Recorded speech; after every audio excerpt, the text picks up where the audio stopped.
This is Josie Martin recording live from Foundry United Methodist Church in Washington, D.C. I'm here to tell you a little about Foundry's ID Ministry. The ID Ministry is an organization which helps homeless people get their vital documents, like their IDs, their birth certificates, and social security cards. I'll be with you in a moment. How does the ID Ministry work? So people come in, and if they need vital documents, we help them with that. We help them get their social security card. We help them get their birth certificate, which eventually will lead to them getting their ID. There's lots of things they need to do in between all of those things. It's very confusing for some people, so we like to help them navigate the system. And how long does it usually take? So I guess it would depend. If someone was born in DC, that makes it a lot easier because then they can just go to the Vital Records office on North Capitol Street. That's the fastest because you can walk in to Vital Records if you have all the other things you need, and you can walk out with your birth certificate that day and go to the DMV. Some people, if they're born far away from DC, or maybe they don't have any documentation at all, it can take a long time.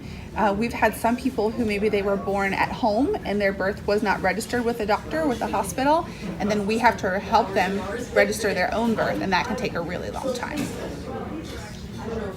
Okay, so thanks for the interview. Also, why is there a need for the ID Ministry? Do you know? Yes, I think, when we talk about people being undocumented, we usually think of it in terms of immigrants, but a lot of American citizens are also undocumented. People who are homeless, people who are fleeing domestic violence, don't have the basic documents they need. And without those documents, they can't get housing, jobs, enroll their children in school. People need to have their birth certificates. They need to have their ID documents. And it's very difficult for people to get them in some circumstances. And so I think that turns out there's a huge need for it. And it's wonderful that Foundry is able to fill that need in DC.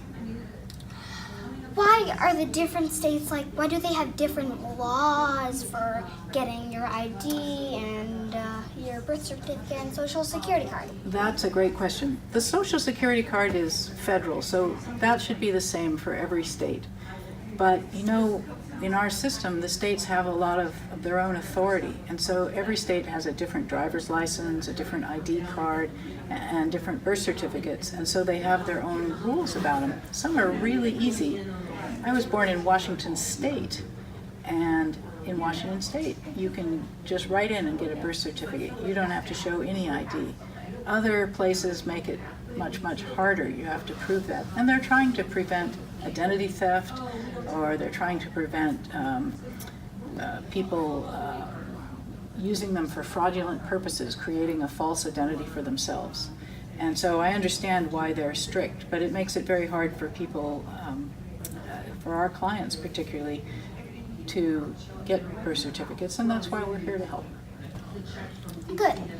Here's the follow-up question. Why in DC, in order to have an ID, you have to have a birth certificate, and to have a birth certificate, you have to have an ID? Right, that's it's like a vicious cycle. And so one of our jobs is to break that cycle and make sure that they can get a birth certificate to get a formal ID from the District of Columbia. And so we go through a whole series of steps with them to help them get other documents that will satisfy the birth certificate office. Then they can get their birth certificate and go get an ID from there. So it's a tricky thing. It involves several steps. It's kind of like a board game. It's not a game for people because their lives depend on it. But it's like how you go from one square to the next, and so you have to go in order from one square to the next to make this all work. Now it makes more sense. It's kind of like a trick question. It is. Thanks for the interview. Thank you.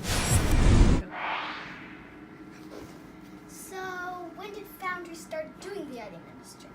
So the ID Ministry started in the late 90s with just the person in my staff position working with one, maybe two people at a time. So it's been going for almost 20 years now. Wow, that's a long time.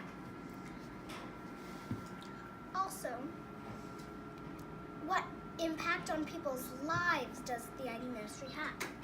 So when we're able to get somebody their birth certificate or their social security card and their ID, it opens up ways for them to get jobs because you have to be able to present identification to get a job. Opens up ways for them to get housing because you have to have identification to get housing. And opens up opportunities to enroll your kids into school or enroll yourself into learning programs. And it also opens up the ability to access programs like food stamps or other assistance in the city. Okay, thanks for the interview. Thank you for the interview, Josie.